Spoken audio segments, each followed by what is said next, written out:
Shalom. Puji Tuhan, mari bersama kembali kita membuka Alkitab kita di dalam Injil Markus. Injil Markus pasal yang ke-10. Injil Markus pasal yang ke-10 ayat yang ke-17 mulai. Orang kaya sukar masuk kerajaan Allah. Pada waktu Yesus berangkat untuk meneruskan perjalanannya, datanglah seorang berlari-lari mendapatkan dia. Dan sambil bertelut di hadapannya ia bertanya, "Guru yang baik, apa yang harus kuperbuat untuk memperoleh hidup yang kekal?" Jawab Yesus, "Mengapa engkau katakan aku baik? Tak seorang pun yang baik selain daripada Allah saja.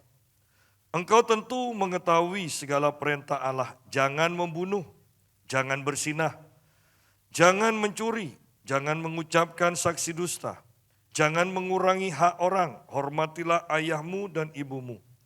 Lalu kata orang itu kepadanya, "Guru, semuanya itu telah kuturuti sejak masa mudaku."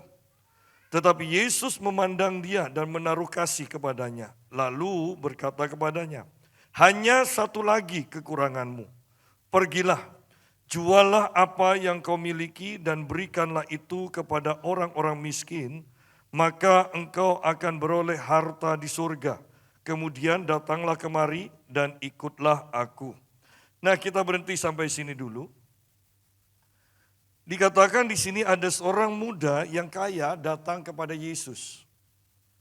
Dan dia berkata, "Guru yang baik, apa yang harus kuperbuat untuk memperoleh hidup yang kekal?"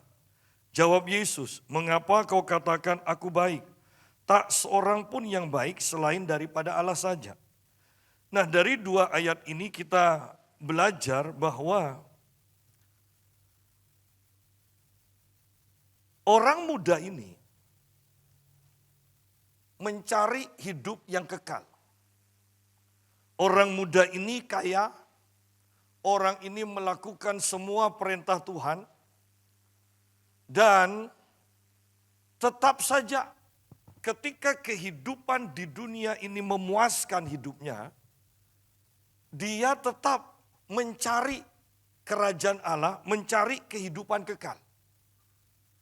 Bahwa betapa luar biasanya anak muda ini, dia kaya, dia baik, dan dia tahu bahwa ada kehidupan kekal. Dia menghargai kehidupan kekal. Dia mencari kehidupan kekal ini. Seringkali kita yang kaya itu tidak mengutamakan kehidupan kekal. Bahkan tidak memikirkan kehidupan kekal.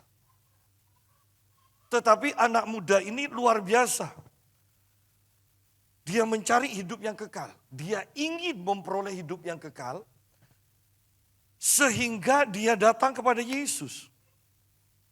Dan dia mengatakan, "Guru yang baik." Dan luar biasanya, Yesus tidak mau mengalihkan perhatian anak muda itu kepada dirinya. Ketika anak muda ini terkagum-kagum dengan Yesus dan berkata, "Guru yang baik," Yesus justru berkata di sini, "Mengapa kau katakan aku baik? Tak seorang pun yang baik selain daripada Allah saja." Seringkali ketika seseorang mengagumi kita, kita itu terseret untuk menerima pengaguman itu. Dan mengakui pengaguman atau kekaguman dari seseorang kepada kita. Ketika orang katakan kita baik, seringkali kita merasa senang. Oh, dan bangga, aku memang baik. Oh, ternyata ada orang yang tahu bahwa aku baik. Tetapi Yesus tidak seperti itu. Ketika anak muda ini mengagumi Yesus, datang kepada Yesus, mengakui Yesus adalah guru yang baik, Yesus mengembalikan pujian itu kepada Allah. Dia berkata, "Tak seorang pun yang baik selain daripada Allah saja." Ingat, pada waktu itu Yesus adalah Allah yang menjadi manusia. Sehingga dia tidak mau merebut kemuliaan yang seharusnya menjadi milik Allah. Dia katakan tak seorang pun, aku sebagai manusia itu tidak sebaik apa yang engkau pikirkan. Hanya Allah saja yang baik. Wow, itu sangat luar biasa. Ya. Pujian dikembalikan kepada Allah. Dalam bidang-bidang tertentu, kita mungkin sangat baik, unggul, lebih unggul daripada yang lain. Tetapi bagaimana respon kita ketika menerima pujian? Apakah kita mengembalikan itu kepada Tuhan? Atau kita mengambil pujian itu, merebut kemuliaan yang seharusnya milik Allah? Yesus mengajarkan di sini, ketika seseorang memuji engkau baik, ketika seseorang mengakui keunggulanmu, kembalikan itu kepada Allah. Kembalikan kepada Allah. Ya. Guru yang baik, apa yang harus kuperbuat untuk memperoleh hidup yang kekal? Jawab Yesus, mengapa engkau katakan aku baik? Tak seorang pun yang baik selain daripada Allah saja. Ingat, kebenaran ini akan membuat kita hidup dalam kerendahan hati. Tidak seorang pun yang baik selain Allah. Sehingga sepatutnya lah kita selalu merendahkan diri di hadapan Allah. Engkau tentu mengetahui segala perintah Allah. Jangan membunuh, jangan berzina, jangan mencuri, jangan mengucapkan saksi dusta, jangan mengurangi hak orang, hormatilah ayahmu dan ibumu.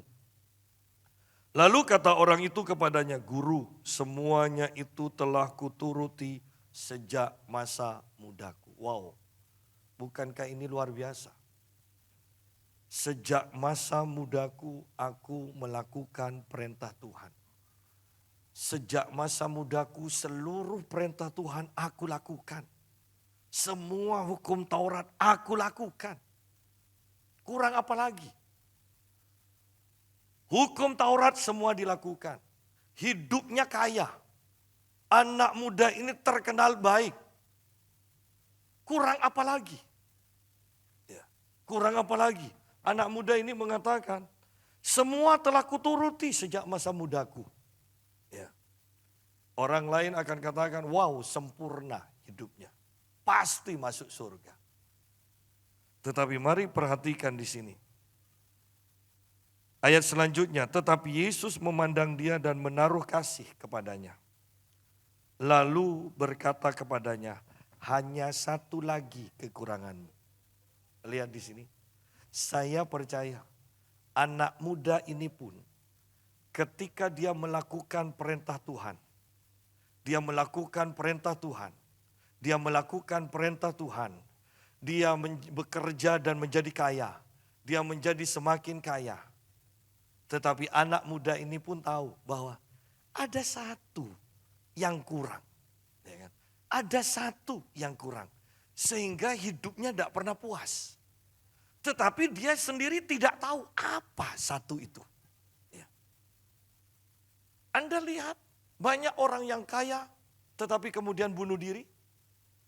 Anda pernah mendengar orang yang pintar tetapi kemudian bunuh diri? Anda melihat para artis yang terkenal, kaya, cantik, ganteng, bunuh diri? Kenapa? Ketika dia mendapatkan apa yang dia inginkan, dia tahu, dia merasa ada satu yang kurang. Ada satu yang kurang.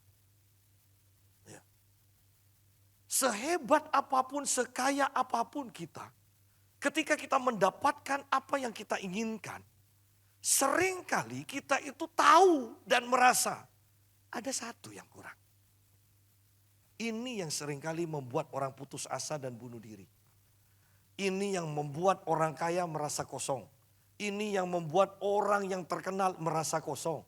Ini yang membuat orang baik merasa kosong. Ada satu yang kurang. Dan Yesus langsung kepada inti permasalahan. Anak muda ini mengatakan, semua sudah aku lakukan.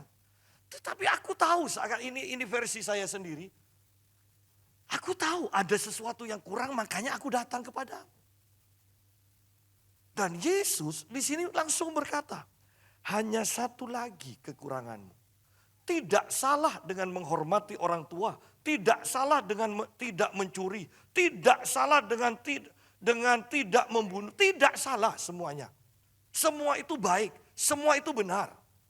Tetapi tidak lengkap. Ya, tidak lengkap. Sehingga Yesus katakan, hanya satu lagi kekuranganmu. Ya.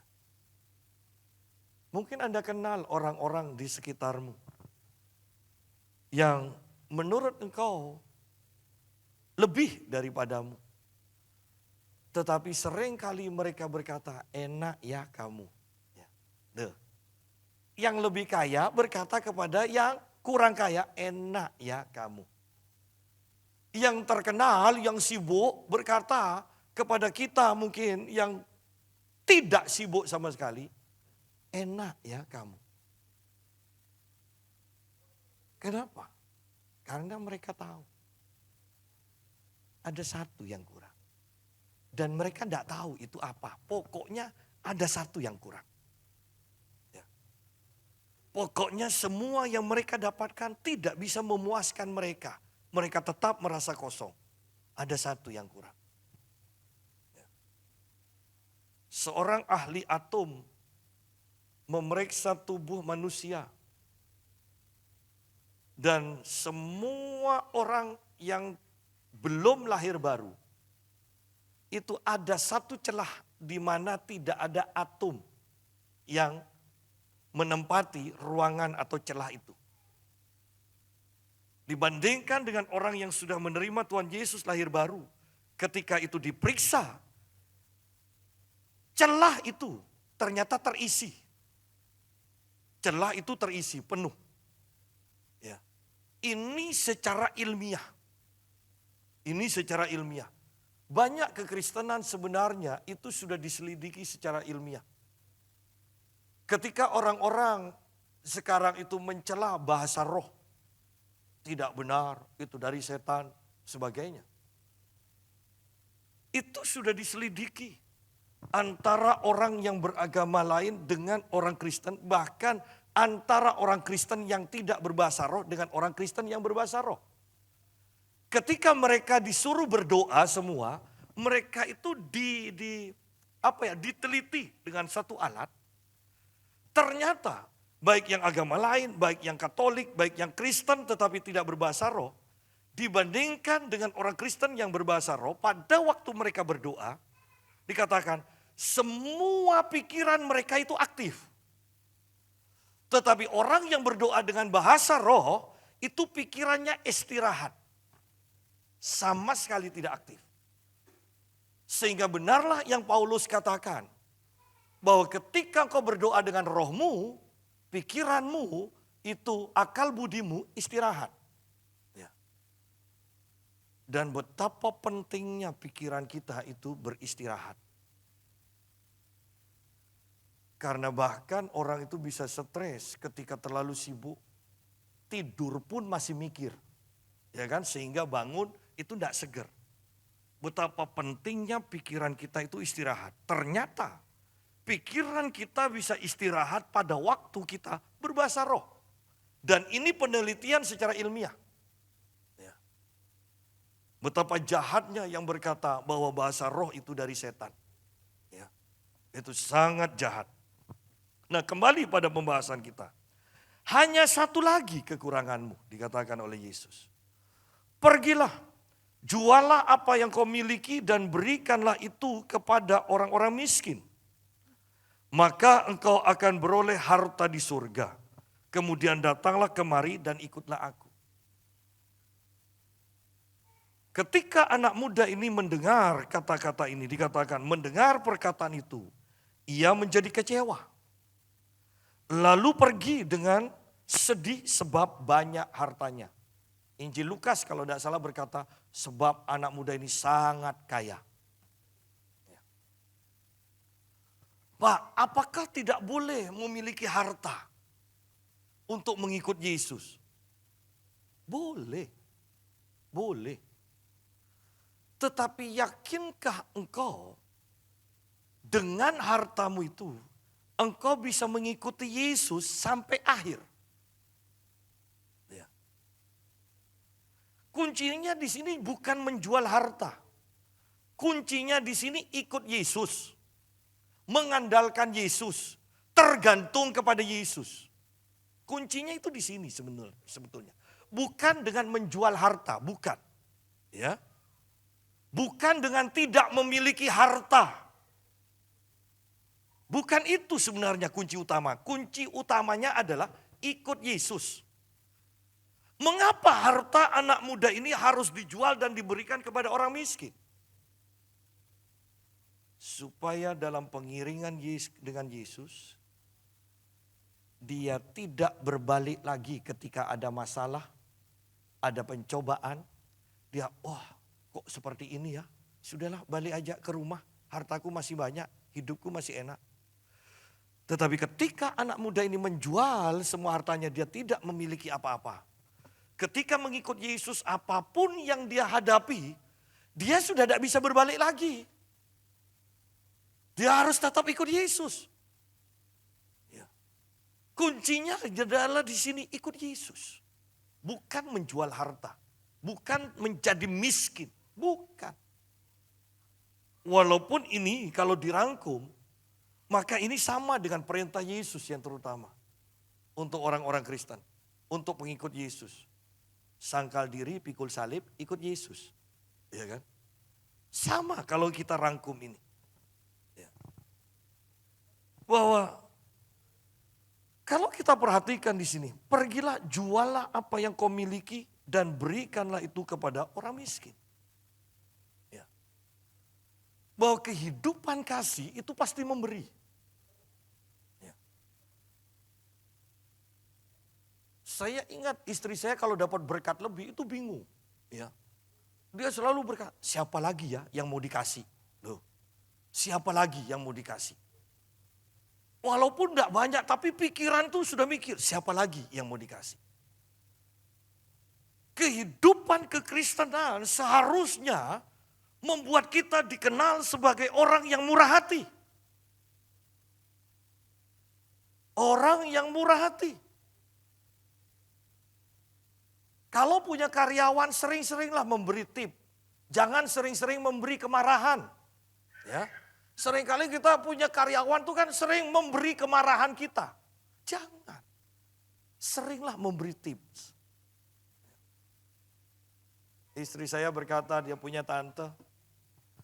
Itu kalau mempekerjakan orang. Gajinya di atas rata-rata. Gajinya di atas rata-rata. Bisa 2 kali lipat. Tetapi dengan satu syarat, jujur. Sekali ketahuan tidak jujur, tidak ada maaf. Dia akan diusir, dia akan diberhentikan dan orang-orang tahu.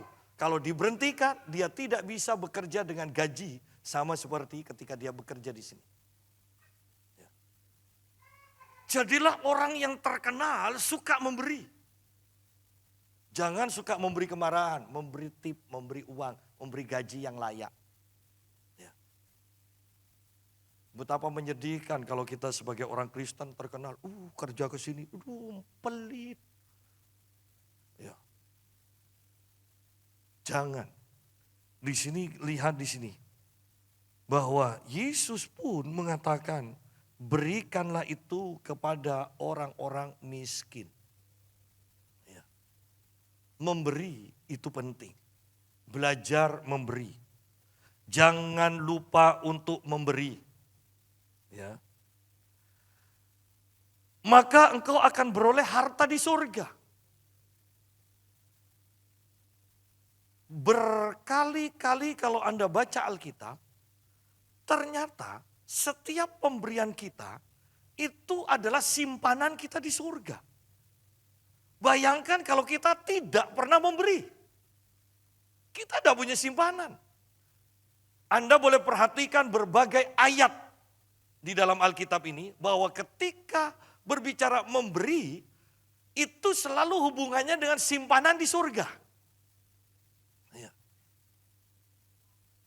Itu sangat luar biasa. Oleh karena itu jangan lupa untuk memberi. Belajar untuk memberi. Tapi ada pendeta-pendeta juga yang begitu kurang ajarnya. kalau sudah mengajar soal memberi. Karena mata duitan. Saya mendengar dari teman saya, ada pendeta Pak, masa kalau memberi itu dompetnya harus dikeluarkan, kemudian orang di sampingnya itu yang ambil uangnya untuk dipersembahkan. Jadi semuanya saling ambil dompet, bukan dompetnya sendiri mengeluarkan uang sendiri. Itu kan kurang ajar. Oh iya, itu pendeta mata duitan. Ya. Tadi saya tidak sengaja, saya sudah senang, wah pendeta ini luar biasa dipakai Tuhan kesembuhan. Kemudian dia mengajar soal memberi persembahan. Tidak boleh pelit. Tidak boleh pelit. Begini loh caranya. Dia keluarkan dompetnya. Kemudian dia ambil semua uang di dompetnya.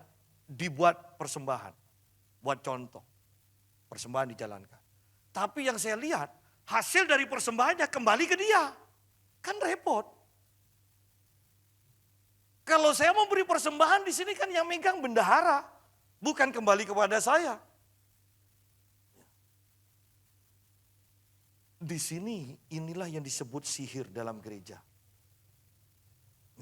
Hati-hati akhir zaman. Nah, kembali kepada pembahasan kita, ingat kita harus memberi, tetapi kuncinya bukan dalam memberi orang miskin, walaupun itu adalah kesukaan Tuhan. Kuncinya adalah ikut Yesus. Ikut Yesus. Mengapa harus dinolkan? Supaya kita tidak berbalik lagi. Kalau Anda perhatikan murid-murid Yesus ketika dipanggil, maka Anda selalu membaca, maka mereka meninggalkan segalanya dan ikut Yesus. Bahkan ketika Elia memanggil Elisa, terjemahan bahasa Indonesia itu berkata begini, biarkanlah aku pamit kepada orang tuaku, dan bahasa Indonesia itu berkata, pergilah. Padahal sebenarnya itu bahasa aslinya berkata begini, ketika Elisa itu pamit kepada Elia untuk pamit kepada orang tuanya. Itu Elia sebenarnya berkata, sudahlah lupakan. Oleh karena itu Elisa tidak jadi pamit. Yang dia lakukan adalah memotong Yakub dari kerbaunya, kemudian memotong semuanya, dan dia pesta untuk terakhir kalinya dengan bawahan-bawahannya. Dan dia ikut Elia. Bahkan di dalam perjanjian lama pun, Elia berkata, sudah lupakan. Ya. Untungnya Elisa peka akan suara itu. Dia tidak jadi pamit dan dia langsung ikut Elia. Itu pun lihat, semua kerbaunya atau sapinya, itu dia potong. Artinya dia tidak memiliki apa-apa lagi sehingga dia ikut Elia.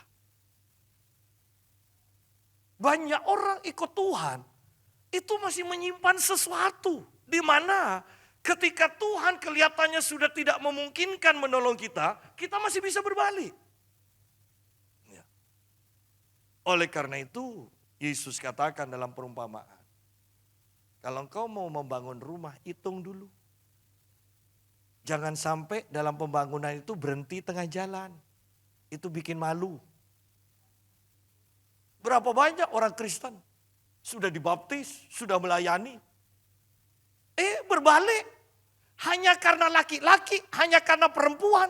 Balik. Itu memalukan. Bukan kebanggaan. Dan saya mau katakan, tidak ada keselamatan di bawah langit ini kecuali di dalam nama Yesus. Dan rupanya kesukaan dari Tuhan juga adalah firman Tuhan di dalam Injil Yohanes 14 ayat 6. Itu kesukaan dari Tuhan loh. Sehingga orang-orang di luar Kristus selalu bertobatnya gara-gara firman ini. Akulah satu-satunya jalan, kebenaran, dan kehidupan. Ingat bahasa aslinya mengatakan, akulah satu-satunya untuk selamanya jalan, kebenaran, dan kehidupan. Itu bahasa lengkapnya, bahasa aslinya. Jadi tidak ada kemungkinan lain untuk ada penyelamat yang lain. jalan yang lain. Tidak ada. Ya, tidak ada. Dan banyak orang bertobat gara-gara mendengar suara firman Tuhan ini. Kembali pada pembahasan kita. Kemudian datanglah kemari dan ikutlah aku. Jangan berhenti dengan sudah memberi Tuhan, sudah cukup. Tidak. Datang kepada Yesus dan ikut Yesus. Ya. Ikut Yesus. Mengandalkan Yesus. Belajar kepada Yesus. Mendengar perkataan itu, ia menjadi kecewa, lalu pergi dengan sedih sebab banyak hartanya. Sidang jemaat, tidak salah memiliki harta. Yang salah ketika kita terikat oleh harta. Yang salah adalah ketika kita hidup dengan mengandalkan harta kita. Anak muda ini terikat oleh hartanya. Mendengar perkataan itu ia menjadi kecewa. Lalu pergi dengan sedih sebab banyak hartanya. Saya suka dengan tafsiran. Ingat, tafsiran itu bisa benar, bisa salah. Tetapi ambil pelajaran dari tafsiran ini. Yang berkata, apakah mungkin anak muda ini adalah Saulus atau Paulus? Apakah mungkin, dia katakan. Kalau melihat ciri-cirinya, hukum Taurat semua dilakukan. Dia terkenal baik, dia orang kaya. Dia menjadi orang Farisi yang termuda. Bukankah ini sama dengan ciri-ciri dari Paulus sebelum terima Tuhan Yesus? Ingat, ini tafsiran. Bisa benar, bisa salah. Tetapi kalau ini memang Paulus, dari rasa kecewanya ini, dia kemudian begitu marah kepada Tuhan Yesus dan memusuhi seluruh pengikut Yesus. Dari kekecewaannya. Hati-hati dengan kekecewaan, saya mau menekankan di sini. Karena ketika engkau kecewa, ya, engkau mungkin tidak membunuh seperti Paulus. Tetapi bisa perkataanmu itu membunuh karakter dari orang yang mana engkau kecewa. Engkau tidak bisa berkata yang benar, yang baik tentang orang yang mengecewakanmu. Hati-hati dengan kekecewaan. Kepahitan. Ada istilah yang berkata, ketika kita tidak mengampuni, sebenarnya kita mengikatkan diri pada dosa orang tersebut. Ya. Kita mengikatkan diri pada dosa orang tersebut. Beberapa kali saya contohkan, misalnya, anak seorang pemabuk. Ketika masih kecil dia melihat ayahnya mabuk-mabukan, pulang, jual atau menghancurkan harta bendanya, atau menjual semuanya kemudian beli ya minuman keras untuk mabuk-mabukan, mungkin bahkan memukuli istrinya, dan anak ini melihat itu semua kecewa. Dan dia berkata, aku tidak mau jadi seperti papa.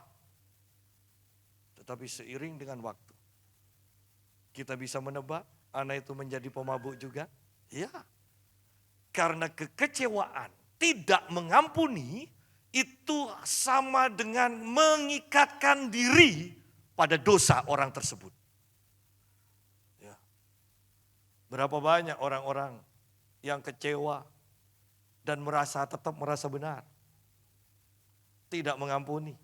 Sebenarnya mereka sedang mengikatkan diri pada dosa orang tersebut. Bayangkan kalau mereka kecewa dengan banyak orang dan berbagai dosa. Wow. Itu berarti mereka mengikatkan diri pada banyak dosa. Kembali pada pembahasan kita.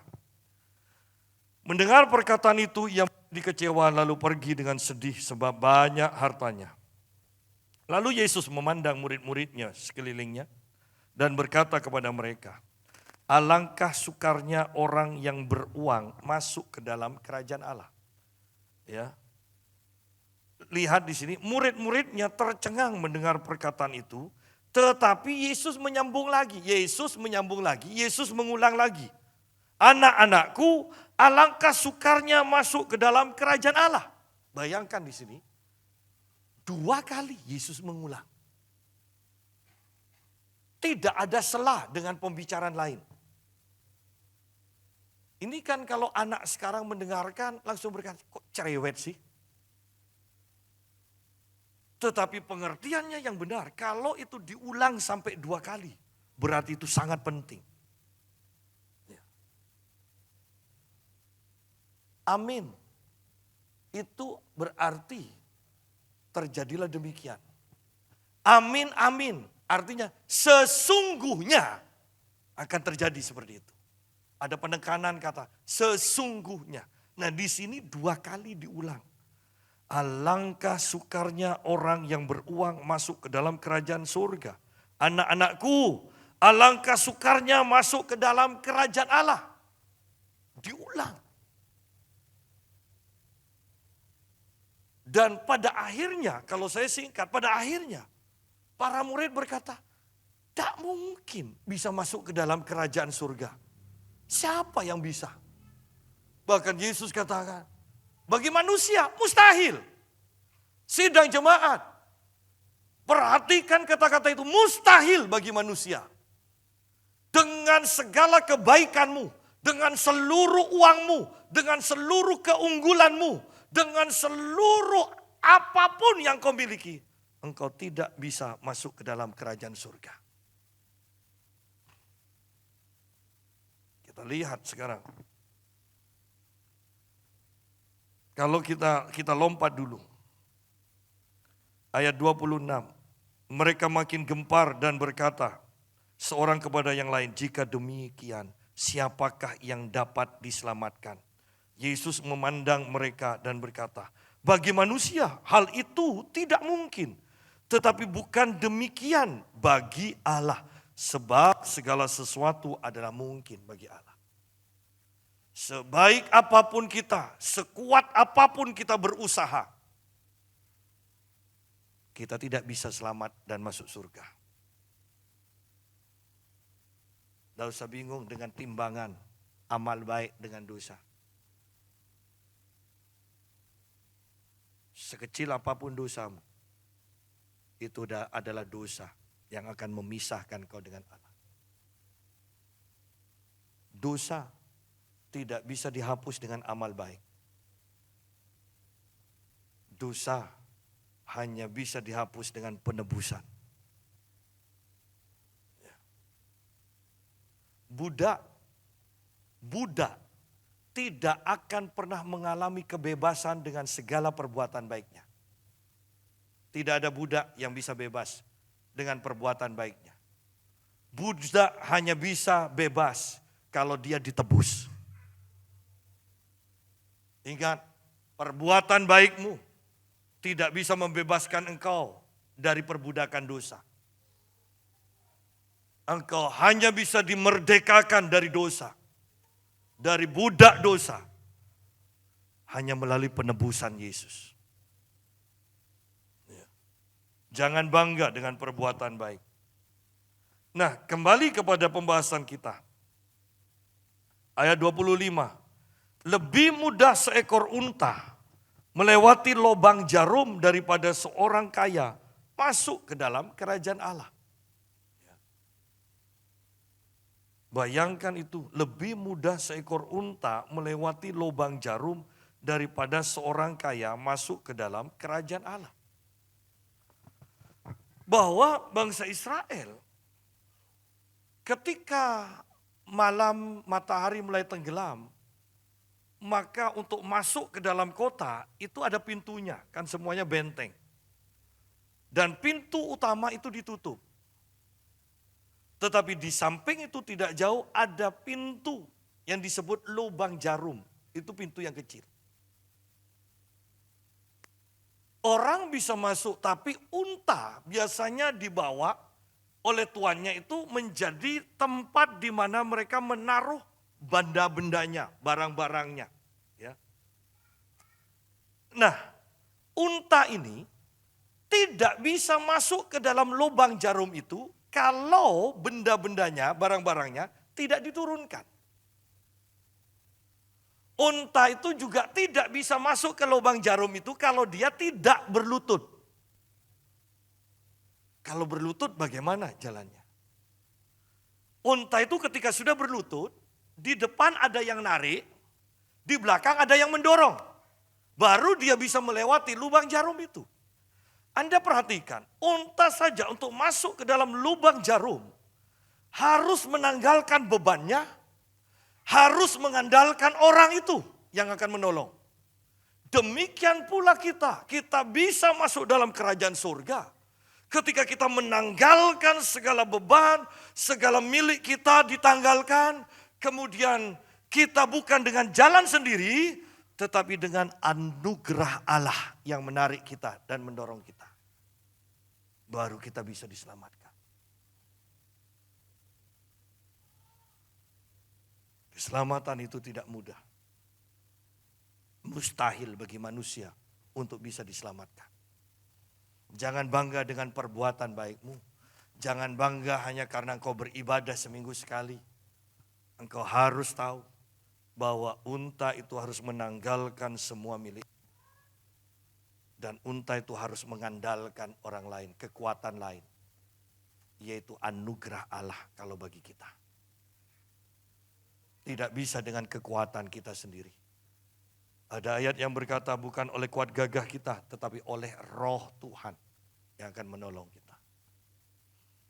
Ya.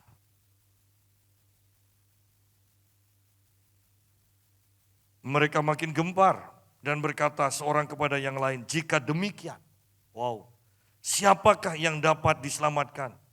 Yesus memandang mereka dan berkata, bagi manusia hal itu tidak mungkin, tetapi bukan demikian bagi Allah. Sebab segala sesuatu adalah mungkin bagi Allah. Untuk melepaskan harta benda kita, tidak mudah. Apalagi kalau itu hasil tabungan kita setelah 20 tahun kita nabung. Ya kan? Tidak mudah.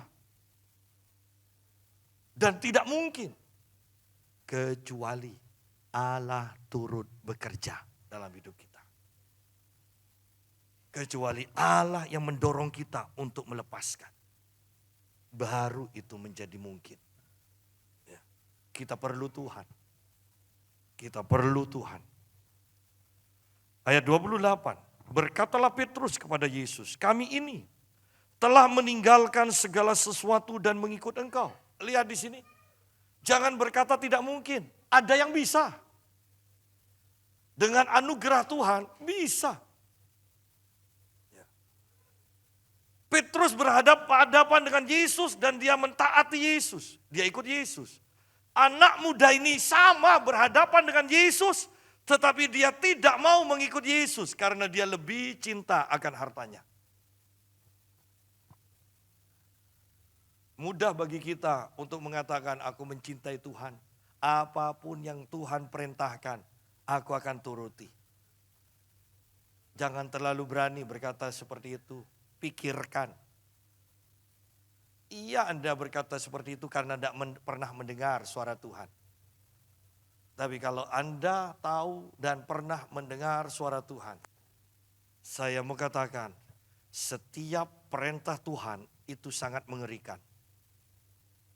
Ya. Setiap perintah Tuhan itu sangat menakutkan sebenarnya.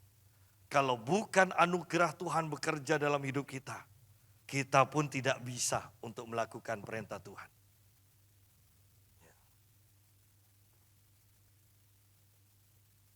Kami telah meninggalkan segala sesuatu dan mengikut Engkau.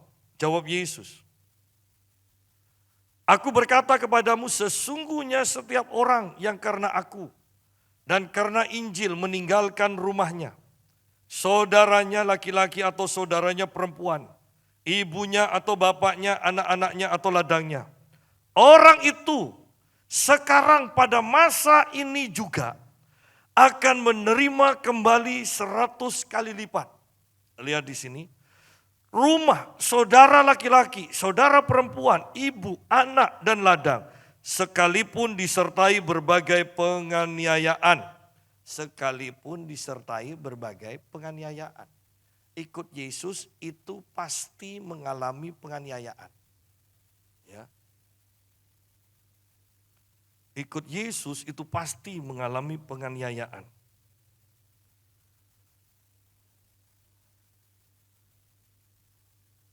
Dan yang harus kita perhatikan juga, ketika ikut Yesus, kita rela meninggalkan semuanya.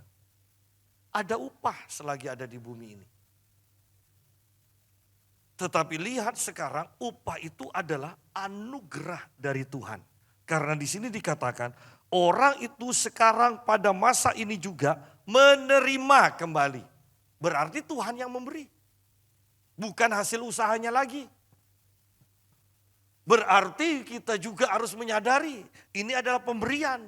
Kita itu hanya pengelola. Pola pikir kita harus diubahkan. Ya. Bahwa meninggalkan segala-galanya tidak membuat kita rugi. Bahkan dikatakan, sekarang pada masa ini juga akan menerima kembali 100 kali lipat. Ya. Apapun itu. Kemudian ada lagi. Dan pada zaman yang akan datang, di zaman yang akan datang, di kekekalan, ia akan menerima hidup yang kekal setelah kematian. Pada waktu masih hidup kita menerima 100 kali lipat. Ketika kita sudah mati kita akan hidup kekal masuk surga. Berarti tidak rugi sama sekali melepaskan segala sesuatu dan mengikut Yesus. Hanya orang yang tidak berpengertian yang mengatakan rugi ikut Yesus. Di bumi mendapatkan 100 kali lipat. Di kekekalan kita mendapatkan hidup yang kekal, bukan penghukuman yang kekal. Karena di kekekalan ada hidup kekal, ada penghukuman kekal.